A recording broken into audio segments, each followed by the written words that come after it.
Thank you to our attendees. We'll get started in just a couple minutes. We're letting everyone log in.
This is just way too much silence.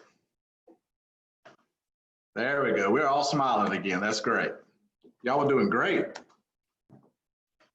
How's everyone holding up? Is everybody's families doing okay and all that good stuff with COVID? Anybody having any direct impacts in their homes or anything that you know of? Greg, my stepfather is in the VA in Salisbury. He's in long-term care there. He's a 30-year Army veteran, Agent Orange, and his unit has COVID. But Wow. Fortunately, they tested him. They've been testing him every Monday, and so far he has not been. He has tested negative, but we hold our breath every Wednesday when the test results come back. Right. So yeah, I Thank think you it. for the results. Yeah, I'm sure with what he went through with Agent Orange and those battles, I'm sure that's far worse probably than COVID to him. So we'll pray for him. Yeah, thank you. Well, he has the Agent Orange dementia, so we're not sure quite how much he understands what's really going on. Right. It's How old is he? 91. 91. Yeah. So he's a tough guy. You know, Vicki, I'd love to have that conversation with you. My dad deals with dementia. It's a different form or type of dementia, but we can talk about that some point. I'd love to pick your brain. My dad actually got COVID. Oh no! Oh my gosh! Remained completely asymptomatic. Never developed a cough. Really? But almost died twice in the last couple of months. Once due to a UTI, and once due to severe dehydration. Both of which were precipitated by, not being able to effectively advocate for him. But we can certainly touch base on that at some point. I'd love to. There's no easy answers. Not at all, unfortunately. Yes. Oh gosh. Well, I'm glad he's okay from the COVID. Thank you. Yeah, me too. Thank you so much. And now keep your. You said it was your father-in-law. Is that correct? My stepdad. That I beg your pardon. Yeah. I'll keep him in my prayers as well. Thanks. Yeah. Well, at 91, Vicki, we all have a little, dementia. In fact, I think I'm starting to get a little bit right now. I'm just 70. Oh yeah. I mean, but we were really, really fortunate to get him in the VA. They are taking extremely good care of him because I'm his healthcare power of attorney. So I feel like they're doing a really good job with him. That's really good to hear. Good. All right, we're gonna get started. Thank you all for joining us. And I want to welcome all of our attendees to the 2020 Wake County Candidates Forum. I am Nathan Spencer, Associate Director with WakeUP Wake County. WakeUp is a 15-year-old nonprofit that promotes thoughtful, equitable planning and sustainable, healthy communities through education, advocacy, civic engagement, and research, advancing a higher quality of life for everyone. We're here tonight because you have a choice. All 7 Wake County commissioners are up for election this fall. Only 4 of these seats are contested, So we have the 8 candidates vying to fill those seats here tonight. You will be choosing who you want to spend the next 2 years managing things like the future of bus rapid transit and commuter rail projects, affordable housing, water quality, and public schools, as well as many, many more issues that affect the 1.1 million residents of North Carolina's largest county. Even though these are only the 4 districts that are represented and contested, all of you are able to vote for all the candidates. So it's your job to fill each one of these seats, all 7 of them. There is a catch, however. You need to flip your ballot over. There is a lot on the backside that we need you to vote for, and you need to ask your friends and your family to do the same. So without further ado, let me introduce the candidates. For District 1, we have Greg Jones and Sig Hutchinson. For District 3, we have Maria Cervania and Steve Hale. For District 6, we have Karen Weathers and Shanika Thomas. For District 7, we have Farouk Oxetine and Vicki Adamson. And tonight, you will have an opportunity to learn about each one of these candidates and their visions for the future of the county.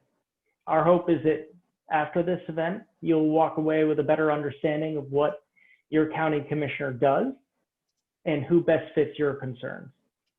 With that, please let me introduce a great friend of mine and someone who, without his help, this would not have been possible.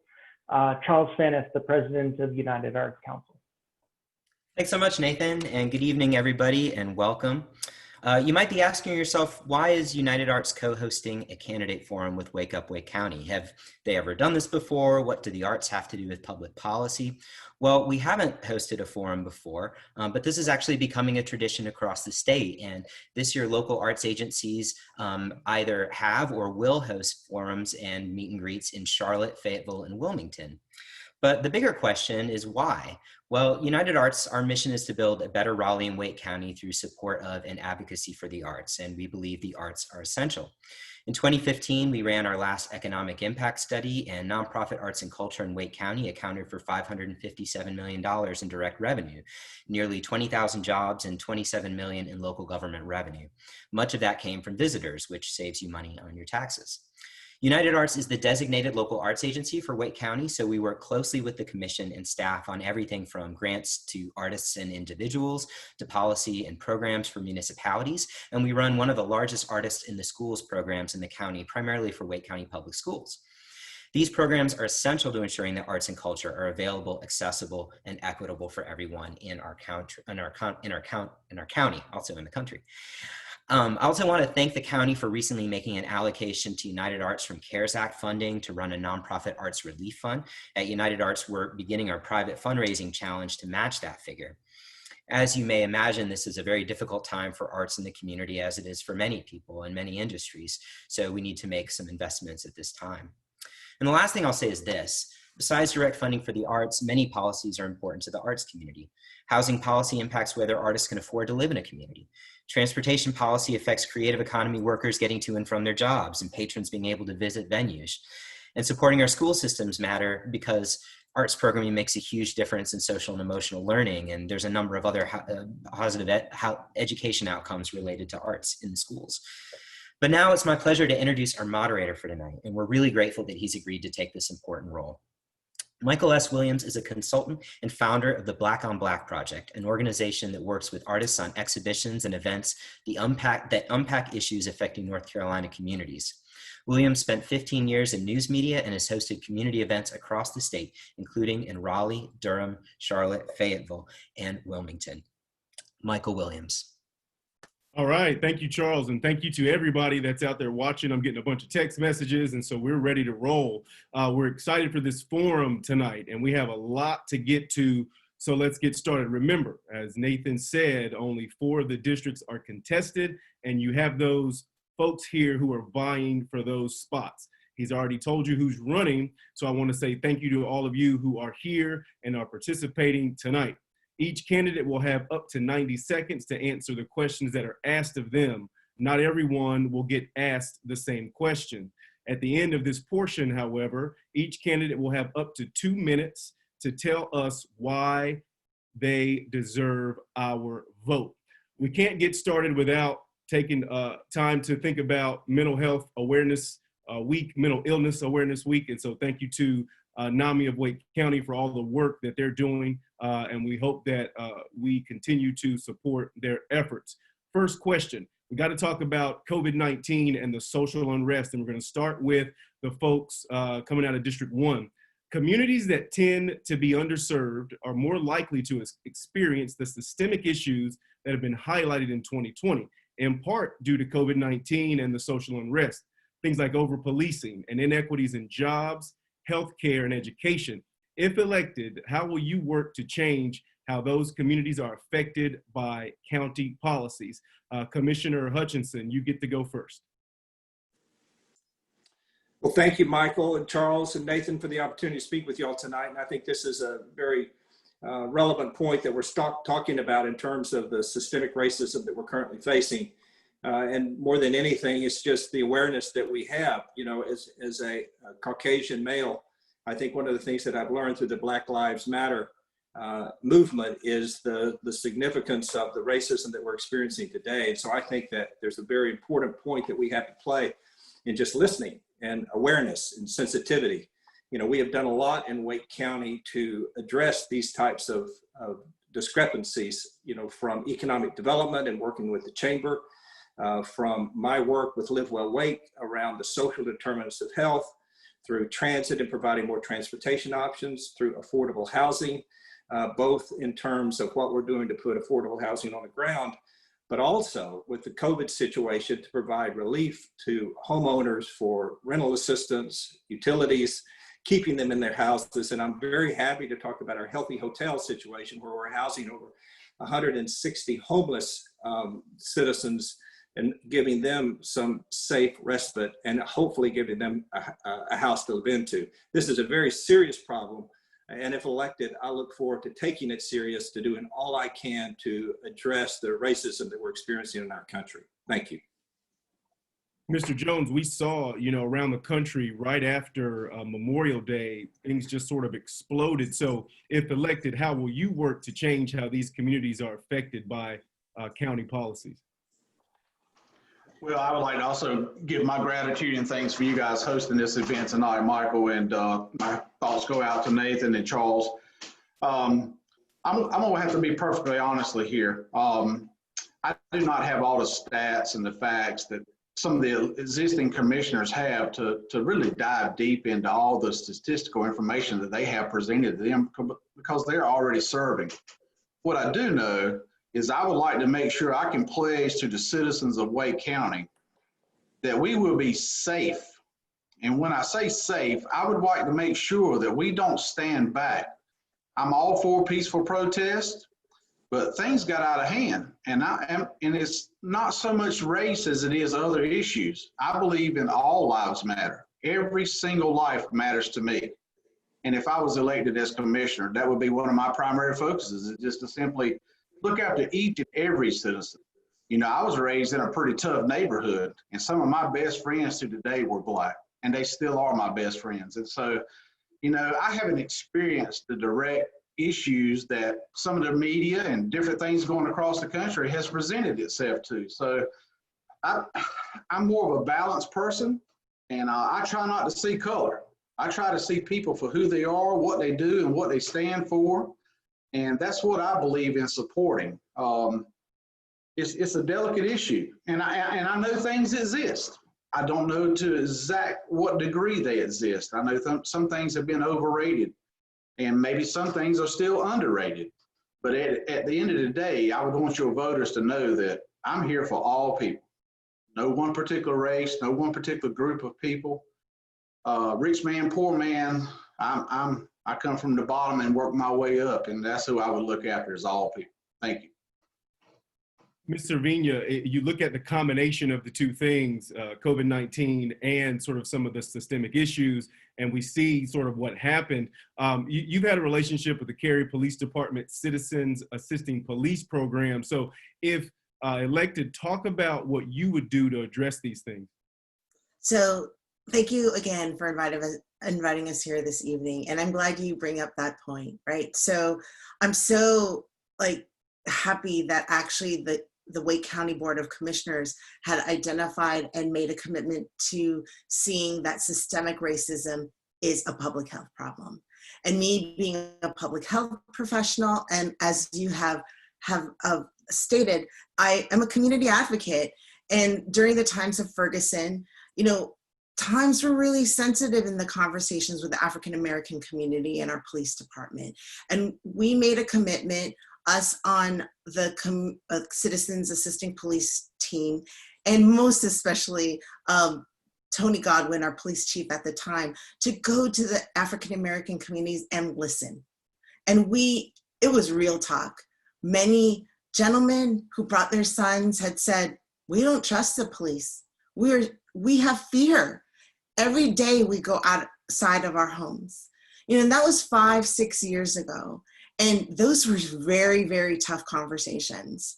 To now, there's still so much to do. And this is a time and opportunity to expand Cary's program into the rest of Wake County. I know other municipalities are starting the barbershop talks or are in deep commitment to it too, but there's still so much more to do. And the conversations are still deep cuts. We need to find a way to bridge the gaps and show that Wake County and us as commissioners have a commitment to eliminate systemic racism and find peace and safety in our community. Mr. Hale, same question for you. I know that there's been systemic racism in the past. I've seen the evidence of redlining. I've seen the evidence of putting profits before equanimity. However, if you see me as different because my pigment is different, then there's already a chasm between us. There's already a broken bridge between us. I was not taught to be racist. My family was not racist, but I understand those that experience that. I traveled extensively in India and was shocked at how uncomfortable it can be to be the only white person. It's so easy to blend in, and that's been I'm a bit of an introvert, and so I do try to blend in. But when you're in a country where you're the only one of a particular color, you feel like everybody's looking at you. I felt like people were following me. Quite frankly, a few times I was frightened for no real reason. I mean, no one was ever threatening to me. Being in law enforcement for 26 years, I occasionally did see or experience or hear a racist remark, but for the most part, the people in law enforcement that I knew were public servants. And I remember the first call I answered as a young law enforcement officer was an African-American female that had called 911 because she heard a noise in the middle of the night. And it was like early in the morning, 3 o'clock in the morning. So I'm there with my flashlight to search around the house. And she was so relieved to see someone to come to search. I felt like a superhero. I felt like this altruistic experience was something I wanted to cling to because this woman was now feeling safe. And I don't think either one of us were even aware of a difference, even in gender. It was someone that was frightened being served by someone that was interested in serving. And that's one of the reasons, if not the most significant reason for me even seeking this office, is to continue to serve and to continue to try to bridge between those that can help and those that need help. And I appreciate that question, Michael. Thank you. Ms. Thomas, you've gone on record saying in media that you appreciate the fact that Wake County has made Juneteenth a holiday. And so if elected, what are some of the other things that you would push for to help bridge these gaps that Mr. Hale alluded to? Well, one of the things that I want to say first is that I believe that recognizing and acknowledging that there are racial inequities within our communities is the first step to addressing it. And like you mentioned, I support Wake County's declaration of racism as a public health crisis, and also the fact that we've, made Juneteenth a holiday. I think that one of the things we really have to do is have some community conversations. I don't think that you can really relate to people and how they feel or what they're experiencing if you never talk to them. I work for the Girl Scouts and North Carolina Coastal Pines, our local Girl Scout council, and I have had the conversation with our girls, our staff, and community leaders who are Girl Scout alum, like Chief Patrice Andrews in Morrisville, Chief Gina Hawkins in Fayetteville. And we really talked about what it looks like to be a person of color in the community, what it looks like to for people to acknowledge or not acknowledge that there is a race problem or that people see color. And so I think that some of those community conversations really need to happen. So in addition to things like Juneteenth being a holiday, I think that some of the conversations around diversity, what diversity truly looks like, what inclusion and equity truly looks like from both points of view are important conversations to have. Thank you. Ms. Weathers, same question. Oh, thank you. I appreciate the opportunity to speak tonight, as the rest of the candidates do. We really do appreciate having an opportunity to be able to speak with the citizens. That's a great question. Juneteenth, as a decision as the commissioners made, wasn't necessarily a decision that I would have made just due to the cost. However, I agree. Racism is something that we need to address. It's something that we need to focus on in our communities. The way I feel that we should do that is through education. I have STEAM education programs that I work with kids on. And when we're doing that, not only are we talking about math and engineering and science, but we're also talking about cultures. And we're talking about all cultures and how we need to be respectful of each other. You know, we were all raised with solid morals, and we should respect each other. And that's the way we need to continue to work with our kids, educate our kids, and raise our kids the way we were raised, so that we can get out in the communities, open up, have genuine conversations, and listen to each other. I mean, when I was in college, I purposely went to job fairs at Howard University because I wanted those experiences. I wanted to be able to get out, meet employers that were looking for different backgrounds, and be able to educate myself on what needs to be done. So I really think that working through education from day one is certainly an aspect that we need to focus on. Thank you. Commissioner Adamson, you've served during all of this, and so you've seen what the county has done. What more can the county do to work on these issues? There's a lot more that we can do. And first, I want to thank WakeUP Wake County and United Arts for hosting this. I think the timing is great with early voting starting next week. It gives the voters a chance to see us when everybody's starting to think about voting. I think there's a lot we can do. Now that we've declared it a public health crisis, that means we can dedicate more resources to it. And I don't want people to think we just woke up after the George Floyd murder. Sig and I have been working on this for the last 2 years, and he before I got here. The first thing is we do diversity, equity, and inclusion work with the chamber, because that's one of the places that people of color, the business community, are still shut out of to some degree. So we've been doing that work, and we just got the estimates in to do a full diversity and equity study of the county, because I think it's just time to pull the Band-Aid off and see where everything is we need to work on. And of course, one of my passions is healthcare. That's where one of the biggest disparities we see. Last year, we had most of you are aware that in Wake County, a Black infant is almost 3 times as likely to die as a white infant. And we did an infant mortality work group last year. And what we found is it's systemic racism, it's stress, because a college-educated Black female is more likely to lose an infant than a white female that doesn't have college education. So it has nothing to do with poverty. So we're addressing that head on. And the other thing that I have done personally is we can all grow. I went through racial equity training about 7 or 8 years ago. And it's difficult because you have to look at yourself, and that's not always easy to do.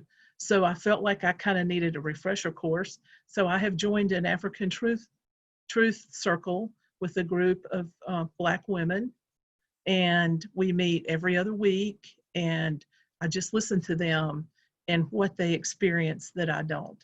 And so I think we have a lot of listening to do and a lot of moving forward to do. And those conversations are never easy, but it's time to have them. Thank you. Thank you. Mr. Oxytine, we see that the COVID-19 rates for African Americans are at sometimes 5 times higher when it comes to hospitalizations and just about 2 times higher when it comes to death. So all of this stuff sort of coming together, funneling into 2020. You've got the last word on this one. If elected, what would you do to help the county with these issues? Thank you so much. First of all, it's an honor just to have the opportunity to speak on these issues. For me, it's a dream come true to have the opportunity to serve the community that I've been a part of for all these years. These are real issues. I recognize them, and I can assure the citizens of Wake County, I recognized the issues well before the BLM movement or some of the things we've seen in Ferguson. I, as an immigrant, have been victim of racism and bigotry. Just recently, I was told that I couldn't be a conservative and an immigrant because there is ignorance that goes around, and unfortunately, it's a reality that we face regardless of our skin color, regardless of our socioeconomic situation. The first pledge I make to the citizens is that I'm committed to speaking with anyone and everyone about what we could do as a county group, as a board of county commissioners, to elevate all of the citizens of Wake County. I'm happy and willing to speak with our business community, as I often do. I am willing to speak with our community activists. There is no door that is closed, as far as I'm concerned, that I wouldn't attempt to open in an effort to move the conversation forward. But there's a couple of things I want to mention. I believe there are taglines and talking points that we unfortunately as citizens become fixated on. They give politicians something to run on. They give some politicians a tangible series of words or phraseology to use to run on. I believe in doing a lot more beyond just talking about it. I believe in action. I believe in something called economic suppression. I believe that segments of our community, our African American community, our various members of the immigrant community, are dealing with something that I refer to as economic suppression. They have it more difficult in getting access to certain opportunities. And one of the clearest and most precise ways I think we can pave a better pathway for them is to ensure our county remains prosperous. That means all of the citizens of Wake County are safe, that they have equal opportunity when it comes to education, opening up a new business, and making sure they have access to the same privileges and rights as anybody else in terms of gaining access to finances and resources for their particular area of an interest. For example, recently I launched an initiative to bring awareness on technology to the African American community. What I do know is African Americans are 5 times less likely to go into fields like computer sciences and technology. That's something I have in my background. So what I decided to do is put people together to invite young Black entrepreneurs and students to become a part of the conversation and let them see that technology is a way for them to remove themselves from certain limitations that may have been imposed onto them and create their own future and success in giving themselves the opportunity to not be restricted by any of these confinements that society has placed onto them. So not just talk, action, open door to speak with everyone in the county to ensure that equality and economic opportunity is available to all. All right, thank you. Let's continue on this COVID-19 piece because it's changed how we interact with each other. Notably, the expansive use of video conferencing like we're doing tonight for these forums. It's even affected how we get feedback on government programs. So I'm gonna go to you, Ms. Thomas. What's the one thing you've had to learn to more effectively engage with people? And should the county make any changes to its engagement practices? Thank you so much for that question. When you talk about engagement in this time of COVID, one of the things that concerns me the most and that I have had to deal with at my job mostly is the idea that many people don't have access. People don't have access to technology, they don't have access to Wi-Fi, and don't have access even to equipment, tablets, laptops, phones, whatever that is, to be able to have these kinds of conversations or to be able to get information, whether that's school, news, or even forums like this. And so for me, I think that it's important that we look at some of the rural parts of our county and also some of the economically disadvantaged populations and make sure that they have access to technology, make sure that they have access to broadband and those kinds of things. Because I think that when you talk about communication, that's the wave of the future. That's what's happening now, as a matter of fact. And it's important for everyone to have that access.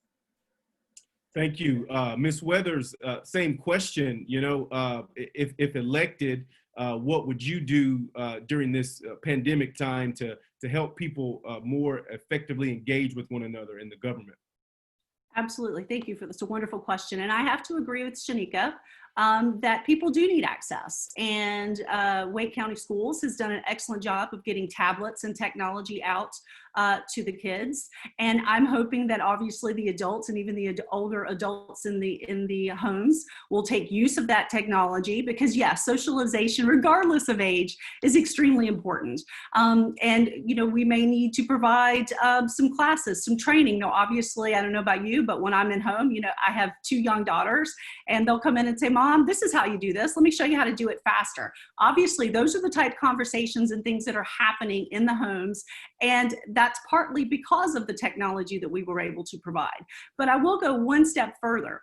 One of the reasons why I'm running is to be the voice for the citizens, because I think we've lost that voice. And when I'm out talking with folks, one of the first questions that I get asked almost every time is, when we want to talk to the commission, we can't get a hold of them.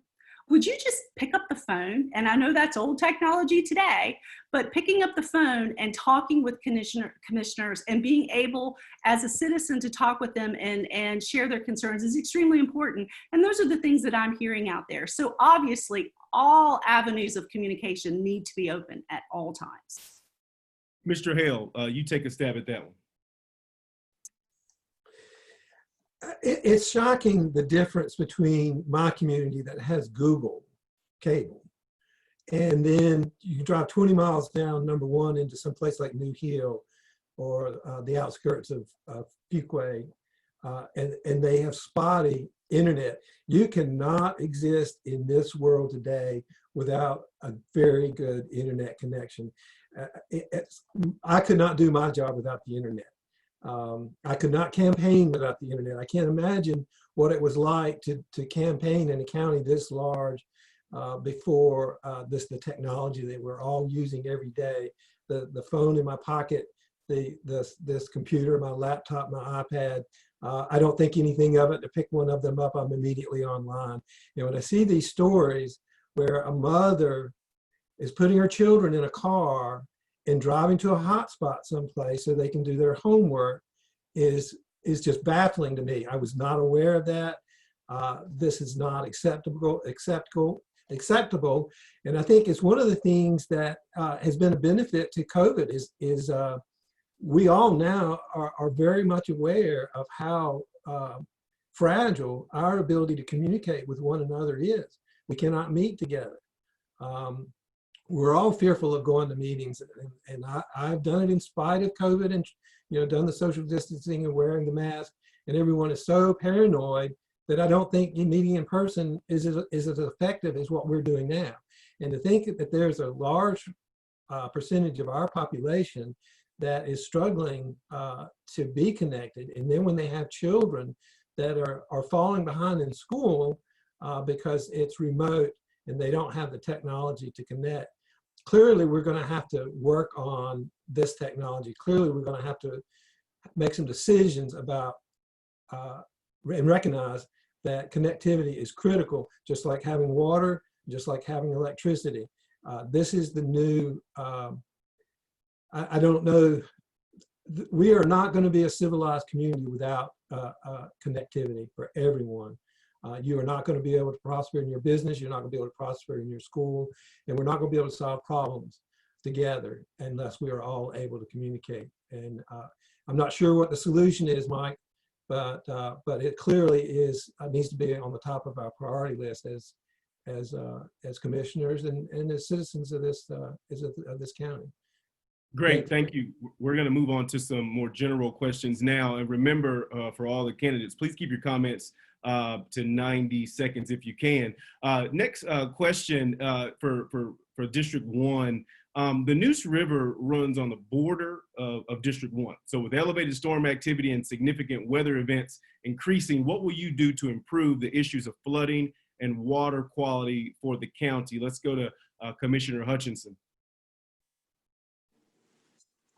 Well, thank you, Michael. That is a great question. Now, the Neuse River is actually dammed, and so it's flood controlled by the Neuse, the Falls Lake Reservoir.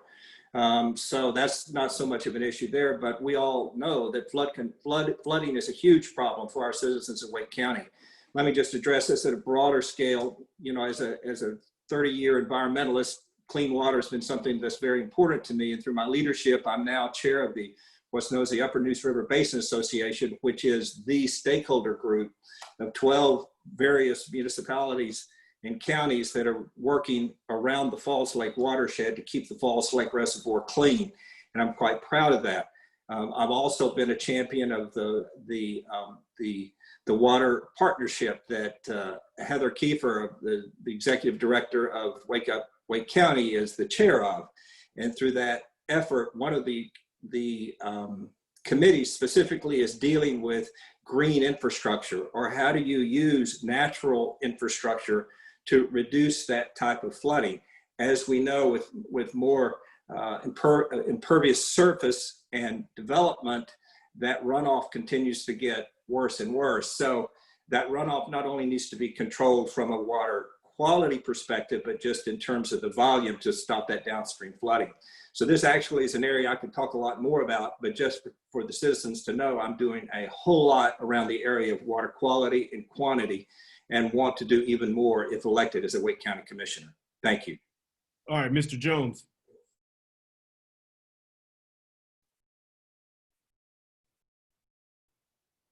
You're still muted, Mr. Jones. Okay, here we go. I hit the wrong button. Sorry about that. There you go. That's where we need that technology, right? Basically on water flooding issues, I've been in the county now for over 50 years, and flooding along the Neuse has rapidly decreased since, you know, the Falls River project was done and the dam of Falls Lake was created. When I was a young boy, I remember a lot of times out on Buffalo Road and places like that, you know, it was common for some of that area to flood with hardly any rain or anything that created a substantial amount of rain. And they did away with a trailer park right there on Buffalo Road several years ago. It would flood and flood and flood. And now I look and see where, hey, they're getting ready to build a lot of homes right in that same spot that used to flood. So I think there's a lot of solutions and leadway been made over time to reduce the flooding. And I agree with Sig, you know, we got to be careful on how much stuff we pave.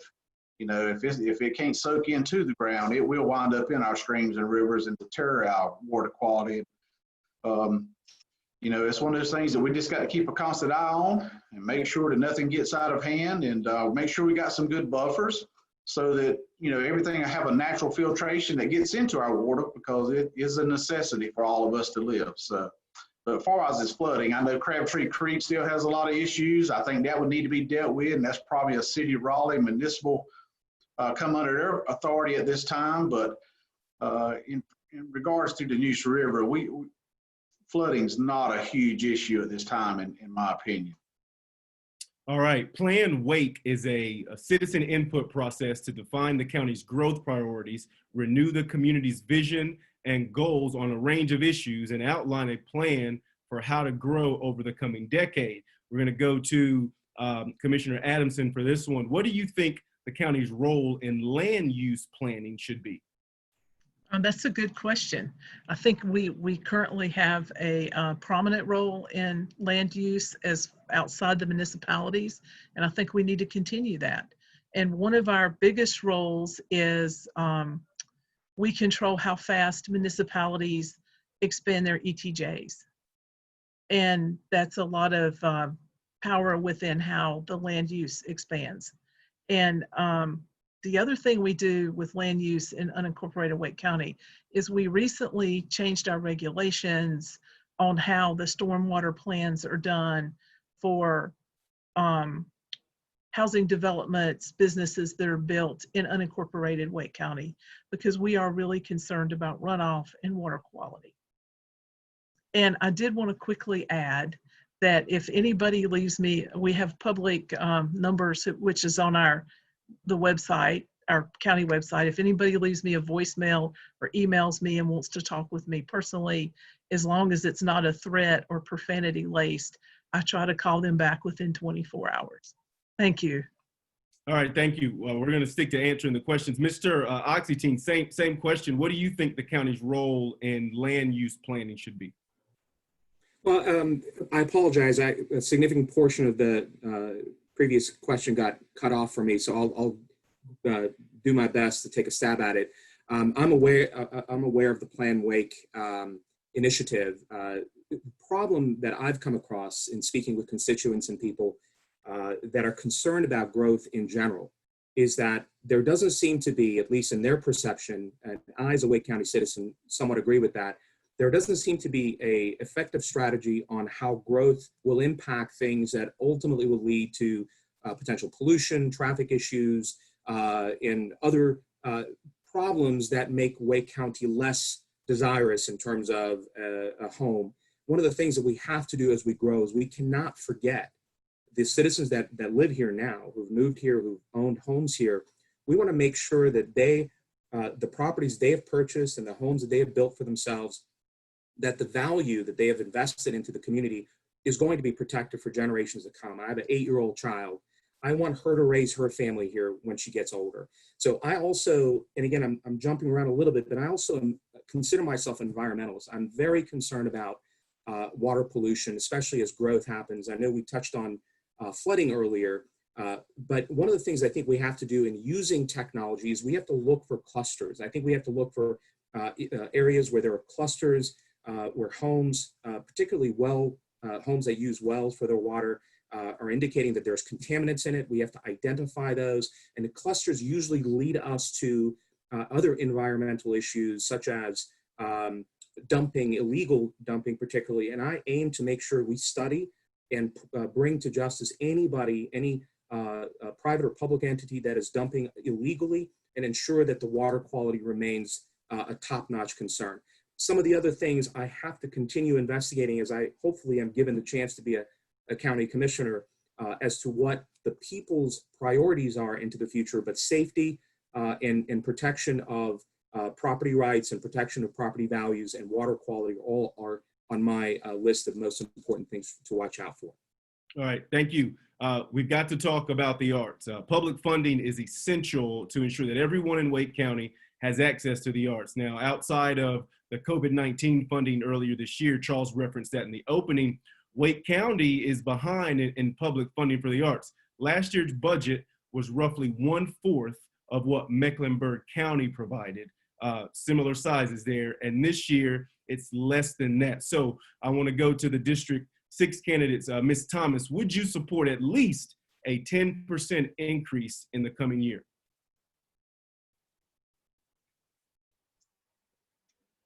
Sorry, I was trying to unmute myself. Thank you so much for that question. I'm not sure about the percentage of increase, but I do think that the cultural arts is important. I think that part of that is our social and emotional learnings that our children are encountering. I think it's a big deal. And we have so many state programs that have been put in place to ensure that the arts education is directly funded and supplementally funded. I personally have my college roommate from Howard University, Shauna Tucker, is artist in school. She participates in the Artist in School programs, and she's done a lot of work with our Girl Scouts as well. And I know that this year they did a virtual expo for the first time. And even though the program is several years old, this is the very first time that it's been virtual, out of necessity, I'm sure. But there are just so many innovative ways to bring arts and cultural arts to students, honestly, and to the community as a whole. I think teaching artists provide much needed supplemental art experiences with workshops and artist residence performances and murals and art installations. And we want to continue to engage students in that and remind them that creativity is alive in everybody and not just artists. And so I can't definitively say that it would be this percentage of increase, but I am an advocate for cultural arts and artists in our communities.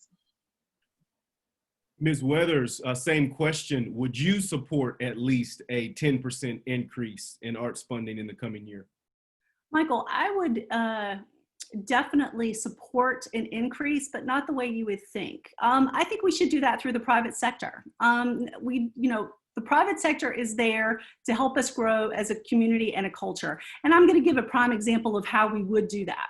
I mentioned earlier that I work in STEM programs. Well, we also do STEAM programs, and that's the art piece of our sciences, which is extremely important. So if we were to work, if the county and the school board would work with the private entities, such as in fact, we've worked with the Girl Scouts with these STEAM programs. If we were to work with them and bring in the in-school field trips and after-school field trips and after-school programs that would help bring the art back, we could do that. We could reach a lot more kids.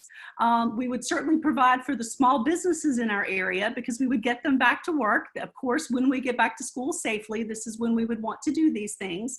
But that's going to help us with all accounts. It's going to help us with our small businesses. It's going to help us with their education, and it's going to bring the arts to the kids, and they're going to work with them directly. They're not going to sit and listen and hear, but they're actually going to use their creativity and use their experiences in the sciences to help bring out that creativity in art. So I think, yes, we should improve our art system, but we should do it through the private sector. All right. Wake County collects its share of hotel occupancy tax from all around the county, but some feel that Raleigh gets more than other municipalities. We're going to go to District 3 candidates here. Would you consider amending the distribution so that municipalities where the funds initially are collected always receive a minimum percentage of those revenues collected in those towns? Ms. Servina, you first. So to my understanding that there is a balanced contribution, and that there is a contribution towards Wake County. So in terms of providing into the general revenue as well. I'm guessing that, we should all put in our part and then we get our part, right?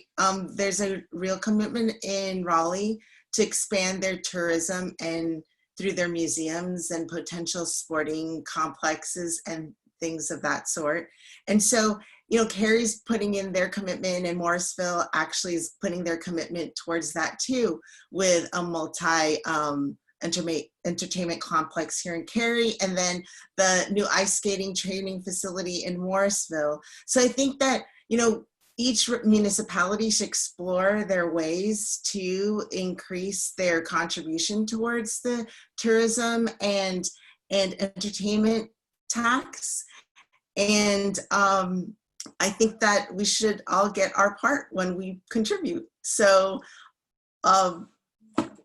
that's hopefully our extends towards the future. And I think there's a lot of potential here. I've actually been asked that question at the NNO, that do I really believe that we can increase our tourism? And said, yes, most definitely. We have one of the most vibrant up and coming areas that people are seeking to move to and expand their businesses into those industries. And we just had a conversation with one of the museums, and their goal is to expand their income fivefold. So I think that we can do it, and And I think contributions will be shared equally throughout the Wake County and the municipalities. Mr. Hale, same question. I mean, we know not just Wake County, but the Triangle, the Greater Triangle, there's a lot of pre-COVID, a lot of tourism that comes through here. So same question for you. Oh, I absolutely would renegotiate. I think everything is always on the table. The arts are as big an industry as any other. The arts in all forms make our society better, make us more attractive to new business, to make us attractive to tourists. And if Raleigh is skewed towards receiving more funds, then what is a fair and equitable distribution? And absolutely, it needs to be renegotiated. Well, this is a regional issue. When you see the businesses now that can work remotely, Raleigh is on the roadmap of all these businesses in Southern California and New York that suddenly have discovered that they can work anywhere they want.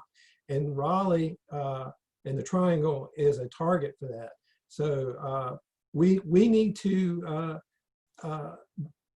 renegotiate at any time where we can be more equitable in those funds that are collected in hotels, meals, and so on. I mean, it is a tax, but it's not a tax on the people that live here. So absolutely, it's a resource that we need to tap and make sure that Wake County is getting its fair share. And I would support any effort to do that. I'm glad you're aware of that, Michael. Before we move on, I want to quickly throw this one to the District 1 folks too. Commissioner Hutchinson. I would love to answer that. But Michael, just so I understand the question, it's been a while. Could you restate the question before I start my answer?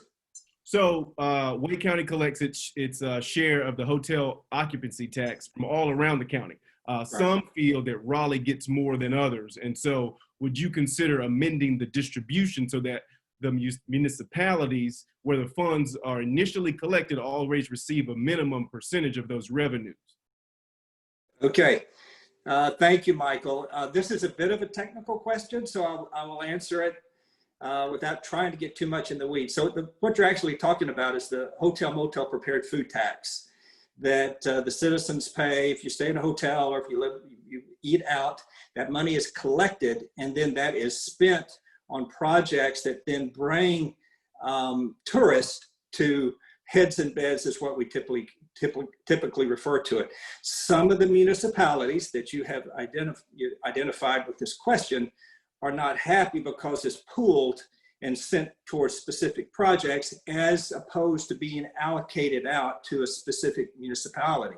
Now, two things to remember. Number one is that it's spent in areas that we can get the biggest impact, which is an open process by a committee where we can get the greatest amount of heads and beds for the money that's spent. The second thing that you need to be aware of is that most of that money comes from Raleigh and Cary citizens because that's where most of the hotels and the restaurants are. So basically the answer is it's a very good system. And whereas some of the communities feel like they're being left out, in fact, what we're doing is we're doing the best thing that can generate the most heads and beds and the greatest return for the amount of money that we're collecting from we are collecting those from Wake citizens, but we're also collecting those from folks who are staying in hotels and living and eating in our restaurants. So it's a pretty good system. All right, Mr. Jones, the last word on that one. Well, at this day and time, anything that benefits our county as a whole is great with me. At the end of the day, each municipality, they can participate in their own arts package, through their own local budgets and increase their own local revenues. I'm not sure if the citizens are aware, but each municipality sometimes will request grant money for street repairs or different things from the county body as a whole. And they would have that same option, I would say, for improving their projects and arts and things of that nature to get some of that revenue just coming in from visitors.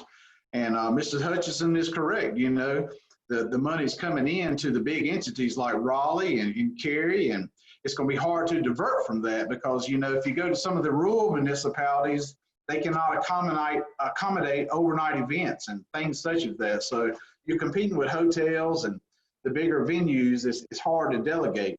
Now, I wouldn't have a problem with making sure there was a small percentage that automatically flowed down to the municipality so that they could have a line item budget that would help grow their own projects and fund some of their own arts investments moving forward as municipalities. But most of these municipalities have several streams of revenue, and some have chosen to invest more in business, some have invested more in housing, some have invested in a combination of the two, and Cary and Raleigh just happens to be leading the way on arts and things because there's so many other foundational items there to support that type of industry. But I do think we need to spread it out some. I think all the communities need to try to get involved and get a little piece of the pie, as they would say at the whole supper table. So I have no problem with trying to look at finding solutions to share the wealth on that particular item. All right, thank you. We're moving a little bit behind, so let's shift to affordable housing. It's a topic that's on a lot of residents' minds. The North Carolina Housing Coalition reported that more than 16,500 Wake County households faced a possible eviction in 2019. And over the summer, of course, with COVID, we saw that there were more than 1,300 eviction filings. And so we're going to start with the District 6 candidates. What should the county's role be in housing affordability? Let's start with you, Ms. Thomas.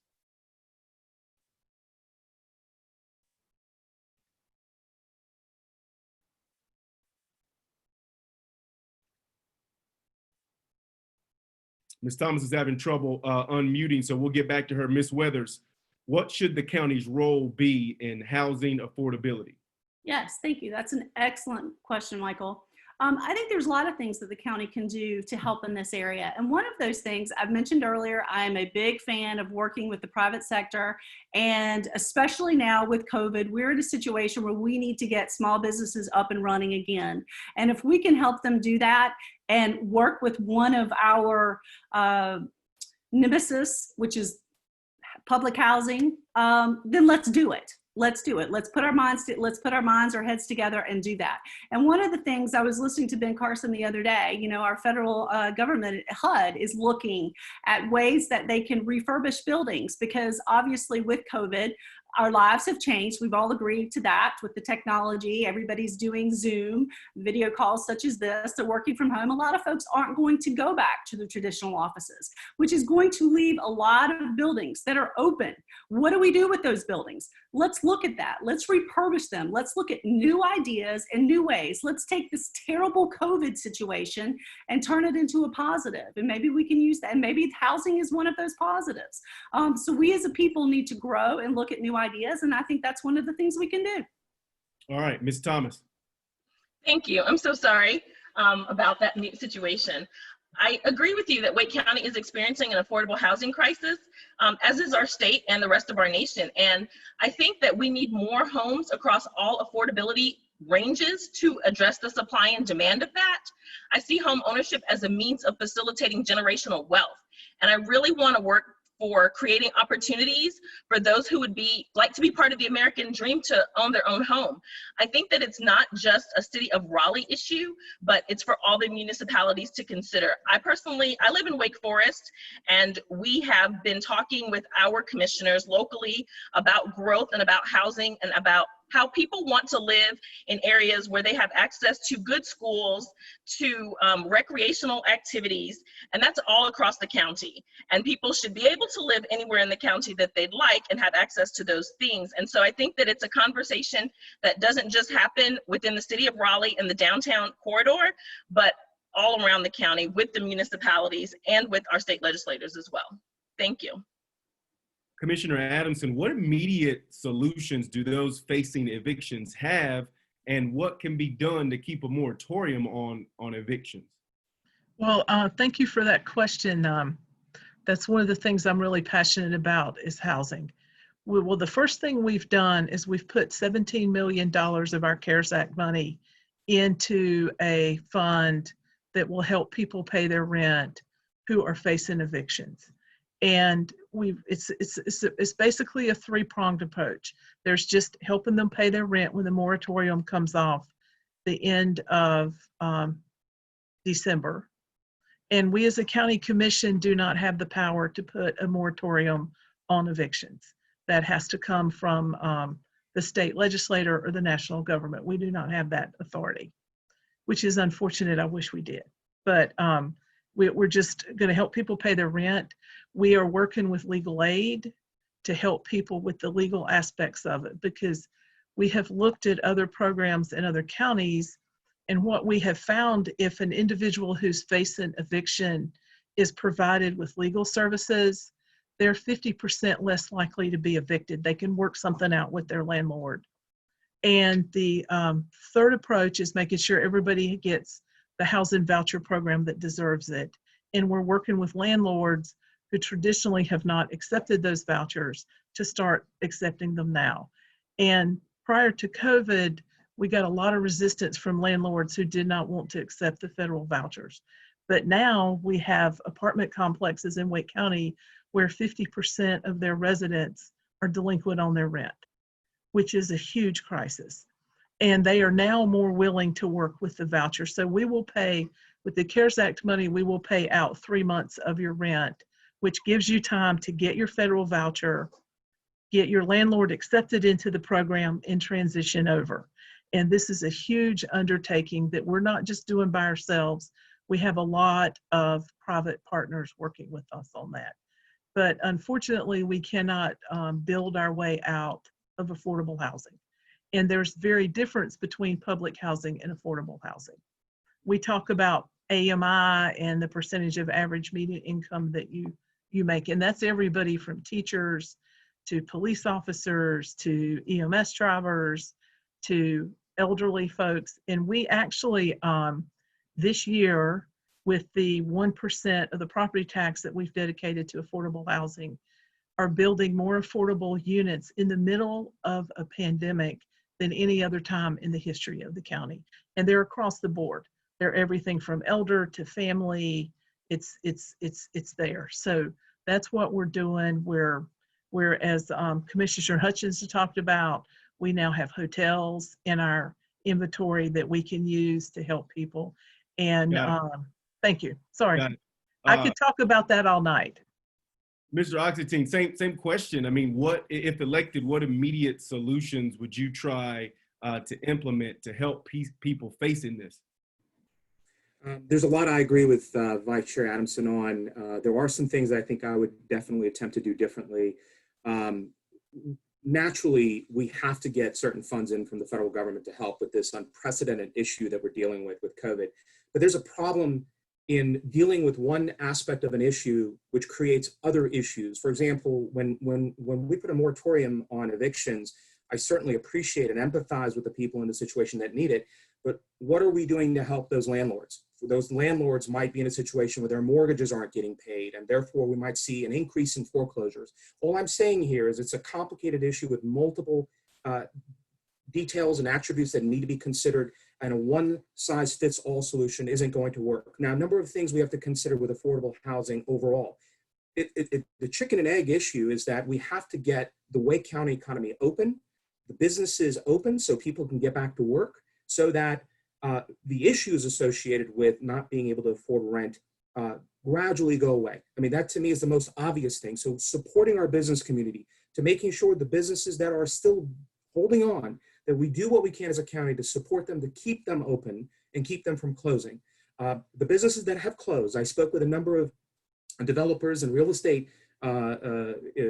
experts in the area recently. We have to get those units re-rented so that they're not just boarded up, they're not closed, that they are open for business again, employing people so that people can make a good wage and bring that home and pay their rent and pay their mortgages.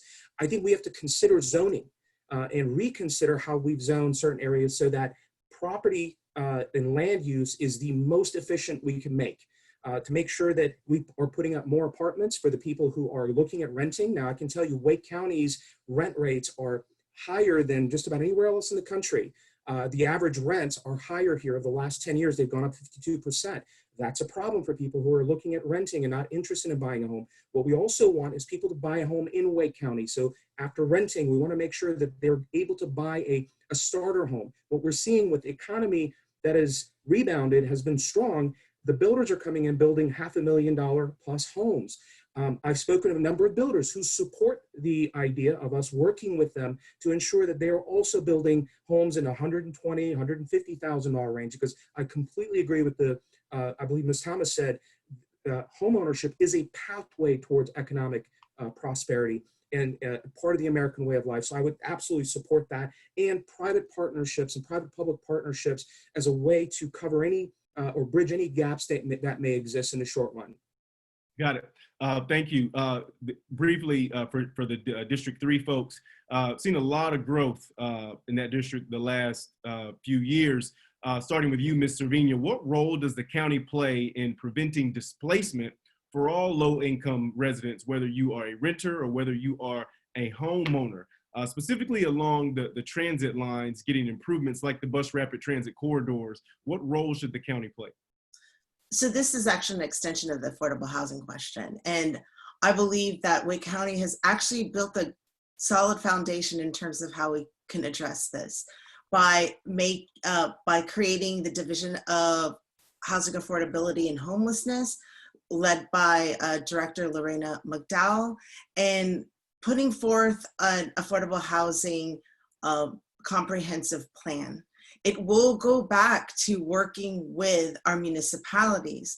We, as Wake County, have set goals that we want to meet, but we do need to work in unison, keeping the respect of all the municipalities and how they want to contribute to what their housing needs to look like, for the goals they want to set for their future and what they want their town or city to be. I'm glad you mentioned transportation. I've been on record to say we need to look at all of these things together because they all influence each other. It's not only housing, it's education, public education, it's transportation, and it's economic development. I am so happy that we were able to pass the public transit referendum. And I spoke in front of Sig Hutchinson at Campo, actually asked by WakeUP Wake County, by David Poe, to speak in regards to why I'm committed to public transportation. And it is because it will serve all of the age spans, from a young person to a senior, to be able to get to their affordable homes and take affordable transportation and be walkable through all of these different environments. And hopefully, got it. Okay. Mr. Hale, same question. This is a crushing problem for people. When you look at the neighborhood between St. Aug and Shaw University, those homes that were built in the 50s and 60s that are 1,200 to 1,300 square feet are now sitting on land that's worth many times more than the home is worth. And the county tax assessor's office assesses those lots based on its best market use, not how it's currently being used. So if you look at a house in Southeast Raleigh that's 1,200 or 1,300 square feet, if it's on a corner lot and 4 townhomes will fit on there, then that's how the land is valued. I mean, that's just the way things have developed because of market pressure, because you can walk to downtown Raleigh from those homes. You can walk to Red Hat and Cisco and so on. And those people are being displaced. Some of them are cashing out, and some of them can't afford to live there because of their taxes. And that's not this commission's fault, and that's not the tax assessor's fault, that's market pressure. So it needs to be, we need to think about some way to keep those people in their homes. If it's some sort of homestead act, if we can age them out where you get to a certain age, then we freeze your taxes. We do that for farmland. If you have land that could be developed, but you're using it for farming, then the tax rate is different. And the current commissioners know much more about that possibility than I do. But I have friends that live in those neighborhoods, and they all tell me that they're terrified of what's coming, and it's gentrification and it's high property worth. And some people, it's a benefit because they can sell and move to a neighborhood they would prefer to move to.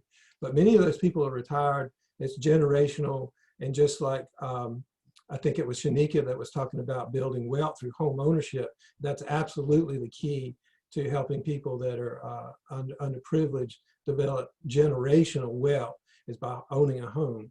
Got it. Thank you for that.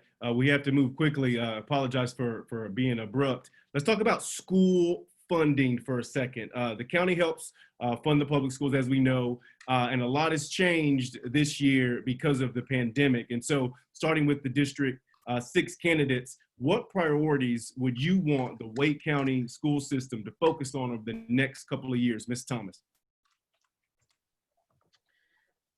I'm sorry, can you repeat that? The county helps to fund public schools, and we know a Right. lot has changed this year because of the pandemic. So what priorities would you want the county to focus on over the next couple of years to help the schools? Well, first of all, I think that funding is absolutely important. We have to have the necessary resources, one, to help our students, administrators, parents, and faculty get back into school and get back into school safely. So I think funding is definitely a priority. Now, mind you, it's the General Assembly's responsibility to fund the schools, but what they don't do, we have to make sure that we step up and help with. I think that it's important also to consider counselors and nurses and look at what our faculty and administration need to be successful with our students and what our students need in their classrooms to be successful. And that looks, to me, that looks like, again, we talked about arts in the community, we talked about technology, we talked about access to broadband, and those kinds of things. So I think funding is definitely a priority for me. Ms. Weathers, earlier you referenced, like us all, having little ones at home doing virtual school. So what would you, if elected, ask that the public school system do to better help students and parents?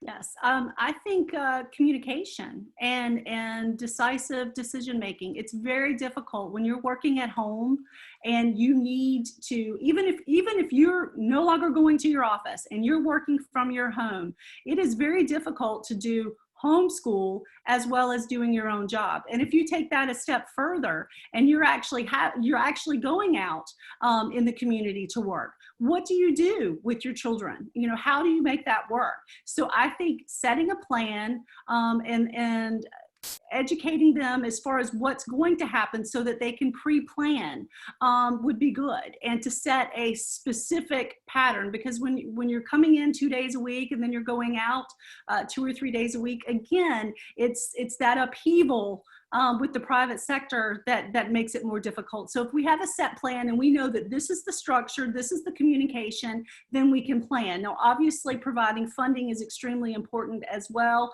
Obviously, the technology definitely needs to be there, and we certainly want to support that as well. But I think clear communication to support the parents and what their needs are for supporting those kids at home would be the way to go. Commissioner Adamson, same question. Thank you for that question. I was itching to get to answer that question. Public education is my background. I came out of public school advocacy. What I would do right now if I were the czar and could just wave my hands and make it happen is one of the things that we had done as a commission prior to COVID is we sat down with the school system and had series of several meetings, and we created a 7-year plan to improve our public schools. And that included getting all staff up to a living wage, getting counselors, social workers, nurses up to the national average, and getting some of the payback. We do supplement our teacher's salary, but as you're aware, the General Assembly took their longevity pay away, master's pay, trying to get some of their payback from what they had lost. And we were very successful. We got bus drivers up to a living wage, but we've had to put that on hold because of COVID. So, and we have given them all the CARES Act funds they asked for so they can get schools ready to reopen. But if I had my wish, we would have a nurse in every school. And we are trying to accomplish that right now. But unfortunately, there's no nurses in the market to be found. So we're coming up with sort of plan B, which is to hire somebody and make them the COVID administrator for each school. So there's a dedicated staff member to making sure kids have their masks on, all this kind of thing, since there's no nurses to be found right now. And we've looked at contracting with counselors and social workers because we know our children need a whole lot of support now. But now, and I wish that we had a plan that we could sit down and say, this is it. We're going to follow this plan exactly, but we have never been through a pandemic before. We have to react to what the current conditions are with the pandemic. So the best thing our citizens can do is the 3 W's and keep our numbers down. Mr. Octantine, same question. I mean, if elected, what would you suggest that the schools focus on over the next few years? It's very hard to answer this in 90 seconds. I'm going to give it a shot. This is one of the most important things our county certainly faces: education, access to schools. First and foremost, schools have to reopen. Obviously, parents are dealing with the issue of working, and some people are having to stay home. And I want to acknowledge that women particularly have been disproportionately impacted by COVID-19 in terms of being able to manage multiple responsibilities, work in some instances, and their situation at home. So the schools have to open. I think we need to open dialogue with school systems that have already opened and determine what are the most effective policies and strategies they are already employing. One of the things I was taught a long time ago is that there are 100+ school systems in the state, but the school systems don't really communicate with each other. So I think we should do a better job, especially with access to we're talking about technology and access to resources. We should get what's happening that's a success point at some point else, and whether it's in the state or elsewhere, and apply those principles here in Wake County. I think I look for creative solutions to problems. In Wake County, throwing money at the problem isn't always going to result in the best outcome. We spend a significant portion, greater than 50% of the county budget on education already. I'm not saying that we should cut the budget by any stretch of the imagination. All I'm saying is we should look for creative solutions. For example, creativity in construction. I think that schools could look at shared athletic facilities or other facilities where schools that are in certain proximity to one another could share in the facilities, and that could reduce some of our exposure from a budgetary standpoint. I think technology is essential, not just what children have access to at school, but what parents will be able to support and supplement their activities when they go home. This has been discussed earlier, but I think access to technology and resources in that regard is truly important. And access to mental health, I agree with Vice Chair Adamson on nurses. I think that's an important issue. Children should have access to care, but let's not forget mental illness and mental issues. I think children should have access to care in that regard as well. So I would look for ways, especially with public-private partnerships. I was told by the Lions Club not too long ago that they supported an initiative to get children their eyes checked, but the county no longer supported that partnership. And I want to investigate why that is, and I want to see if I can invite them and other institutions to come into the table and see if they can help us provide the resources to children and to schools that are being asked for. Got it. I wish we had time to get into transportation a little bit more. I know Ms. Cervinia was itching to get into that, but we're almost at our time. And so what we're going to do now, we're going to start with the District 6 folks. You have 2 minutes, and you will be clocked at 2 minutes because we will hit the mute button to tell voters why you deserve their vote. We're going to start with you, Ms. Thomas. Thank you so much. I am the daughter of a retired U.S. Army veteran and the wife of a U.S. Air Force veteran. I'm also the first person in my family that was born in the United States. Both of my parents are immigrants from the West Indies, and I am the proud mother of 2 sons. I pledge to support and enhance the Wake County Board of Commissioners' efforts regarding funding education, including early childhood development, a strong K-12 school system, and of course, Wake Tech Partnerships, which is our largest community college. We must continue to push the envelope when it comes to addressing affordable housing, food insecurity, and ensuring a sustainable economic environment. I believe that creating paths for upward mobility and ensuring opportunities for everyone is critical to the success of our county and all of its residents. Our cultural arts are an important part of our community, and I look forward to being a champion for our Artists in Schools program. It certainly helps build a sense of belonging and creates jobs for our artists. Display of public art and more thoughtful integration of public art is something I would like to learn more about. I also think that it's important to continue to include diversity in our festivals. Again, government should reflect the people that it serves, and I look forward to helping facilitate that. I currently chair the Parks and Recreation Advisory Board in Wake Forest. I also chair the Carr Family YMCA Advisory Board. I'm an active member of my community, and I have been for many years. I believe that shows that I will be accessible to all citizens. I also want to note that I have a bachelor's degree in political science and a master's degree in government. You can reach me and find more information about me at my website, voteforshanika.com. That's SHINICA. Again, my name is Shanika Thomas, and it would be my honor to earn your vote to be the next Wake County Commissioner in District 6. Thank you so much. All right, Ms. Weathers. Thank you. Yes, as Shanika said, we are running for District 6, and I actually was born in Nash County, so I'm an Eastern North Carolina girl. I'm a North Carolina native all my life. I did step away and moved to California for job opportunities, and then came back because I love the state and I love Wake County. My husband and I have 2 lovely daughters, as I mentioned earlier. We work with our local church. We are Sunday school teachers. I mentioned earlier that I am a small business owner. And so I understand, and small business owner in education and in consulting. So I understand how important education is. I understand small businesses and how important those are. And getting Wake County back and open is extremely important. We need to do that for all aspects of our mental health as well as our physical health. We need to get back out in the community. Obviously, public safety, having a safe community, and I'm talking fire district, I'm talking police. We need safe communities. We're going to support our men in blue. And also, budgeting. We need to make sure, especially with times of COVID, we're going to have revenue shortfalls. We need to bring our debt under control. We need to work on our budgets. So for me, it's all about education, safety, our budgets, and being a voice for the people. And I would love to have the opportunity to represent the citizens of Wake County. Thank you. All right, let's go to District 3, Ms. Servina. So thank you, United Arts Council and WakeUP Wake County, for inviting us this evening. Arts has been such a deep part of my upbringing. I started playing instruments at 3 years old, and it's framed my outlook on life, and I'm so happy that we have such a strong arts community here in the area.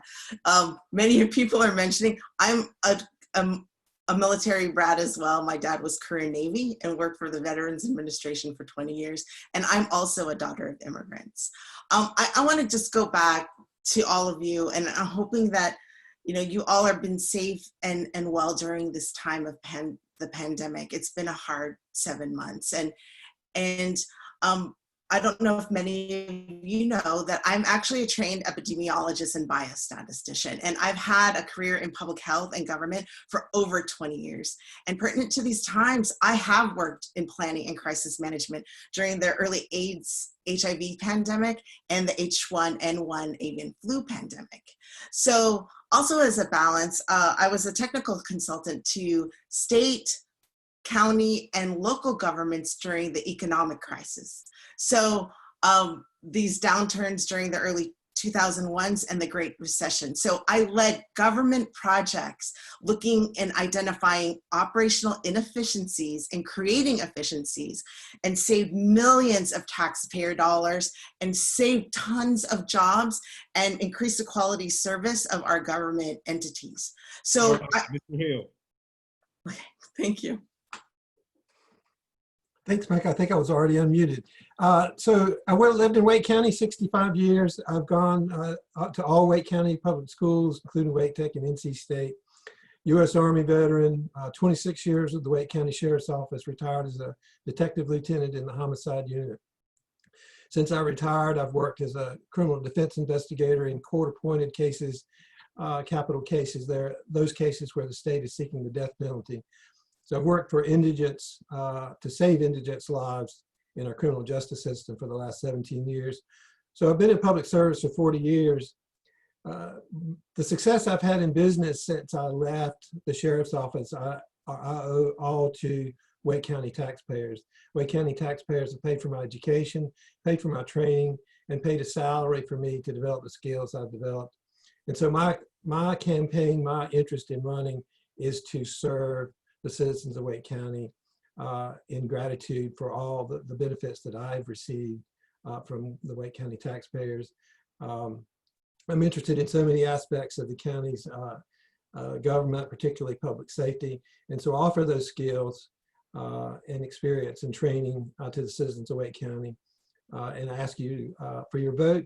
And this will be my last go around at 68 years old. This will be the last service that I provide for our community. And I hope to receive your vote in November. And thank you so much, Michael. You did a great job. Thank you. Thank you.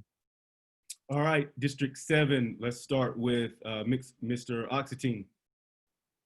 Thank you so much, Michael. Thank you. And I am, again, humbled and honored to have this opportunity. I'm running because I love our county. It's been home to me and my family since we arrived here. We had some very difficult situations. My sister was dying of cancer, and we found a new home in the United States, in North Carolina, and in Wake County. As a proud immigrant, everything about this county inspires me. Regardless of our socioeconomic situation, so regardless of our backgrounds, I believe firmly that this county represents all that is great about this country, and I don't want it to change. But perhaps the main reason I'm running is because I'm concerned of some of the things that I'm seeing, and I feel like I can be a voice of reason to the citizens of Wake County to ensure that all of the things that we appreciate about Wake County, low cost of living, relatively low crime rate, I'm committed to not letting those things change. We're not going to be on the top 10 list of every top 10 list there is for long if we lose sight of that. I'm no politician. I'm humbly asking for the support of citizens of Wake County. And I am particularly interested of getting people from all ideological backgrounds to support me and vote for me and give me a chance to represent them in the county government. My website is Faruk for Wake, that's FARUKFORWAKE.com. I'm the father to an amazing 8-year-old. I'm engaged to be married, and I want this county to remain prosperous. All of the vibrant cities and communities in it to stay prosperous and successful for generations so that my children could raise her family here. So I thank you for this opportunity. It's been a privilege and honor, and I look forward to having more of an engagement in the future with all of you. Thank you. Commissioner Adamson. Thank you very much. I've been honored to serve as District 7 the last 2 years. My personal background is I've been in Raleigh since 1983. I'm married to an immigrant. I have a bicultural child who's 21.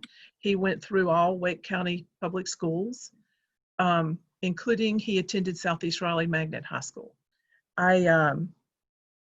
He, in the last 2 years, Commissioner Hutchinson and I have worked very hard for the arts. I have had the honor of serving as the Wake County Arts Chair. Even in these hard financial times, we were able to fund United Arts very close to what we had funded on previously.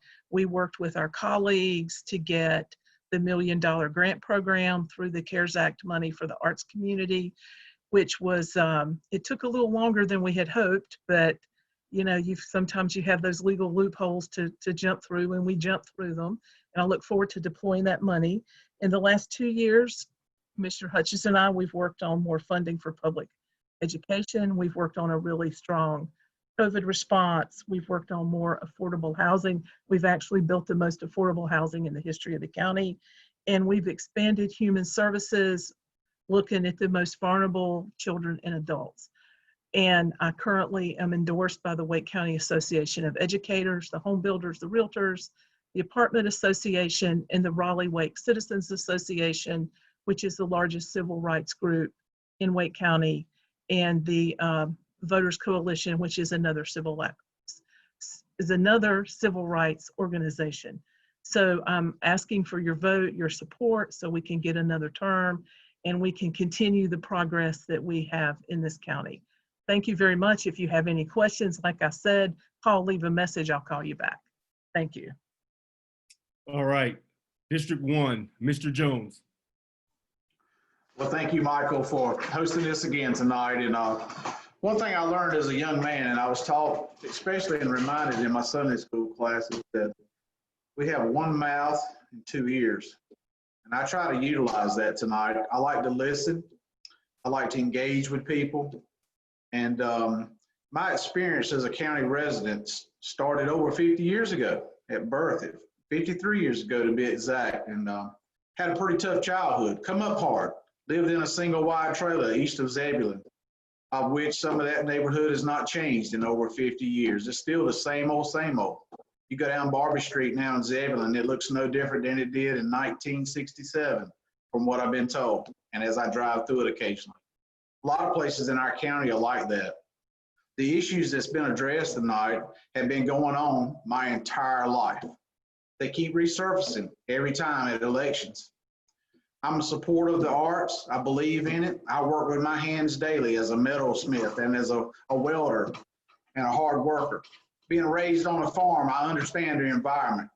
I understand the challenges of growth. I understand that you can't put the cart ahead of the horse too many times before the horse has a problem. And I'm a solutions person. I've been self-employed for over 30 years now, creating payroll, paying taxes, property taxes, you name it, I've done it. I've served my church. I've served this county as a Wake County fireman and EMT first responder for many years right here in rural Eastern Wake County in mutual aid with the rest of the county and city of Raleigh. So I've given my time to the county, but my entrepreneurship brings a lot to the table. I understand the cost and impact of every dollar spent that the citizens have at hand. And by making payroll and by doing decisions like that, I bring a lot to the table because I'm hired by big companies across this nation to solve problems. And I think that's what the county needs, is someone who can help solve problems, not continue to put Band-Aids on. And so I ask for your vote, Greg Jones for Wake, and I ask for your support. And I will close simply like I do with some of my fellow constituents. If you want change, vote Greg Jones, Greg Jones, Greg Jones. Thank you very much. All right, Commissioner Hutchinson. Thank you, Michael. You've done a great job tonight. Also, Nathan with WakeUP Wake County and Charles with United Arts as my fellow candidates for running. It's been a great evening. I am Sig Hutchinson, running for Wake County Commission, elected in 2014. I've been working very, very hard for well over 20 years to create safe and healthy communities where people can thrive through vision, action, and leadership. Through vision, you know of my work around our greenway system, which is stunning and over 250 miles in Wake County. As far as action, I ran to put the $2.3 billion transit referendum on the ballot. And I can't say enough about WakeUP Wake County, which in 2016, it was on the ballot. And thank God for WakeUP Wake County. We could not have done that referendum without them to get it passed, and we did. Beyond that, I've shown leadership because of transportation is my issue, and I'm representing you as chair of our metropolitan planning organization called CAMPO, which allocates hundreds of $millions a year towards transportation projects. I'm also vice chair of Go Triangle, working to create this transit plan that you ultimately agreed. Regarding environmental issues, once again, WakeUP Wake County have stepped up, and Heather Kiefer is chair of our water partnership in Wake County, and I chair the Upper Deuce River Basin Association, working to keep the Falls Lake reservoir clean. United Arts, Charles, you are the man doing the job. I've had several initiatives called Wheels on the Bus to provide access for kids to be able to access our museums, mural programs for our smaller municipalities, and 1% for art for our Wake County public projects. I'm so proud to be running, so proud to represent you. Sig Hutchinson, District 1, Wake County Commission, would love your vote. Thank you so much. All right, thank you to all the candidates for being here and your patience tonight. Thank you for all that are still watching, and we will turn it back over to Nathan. Nathan. Thank you, Mike.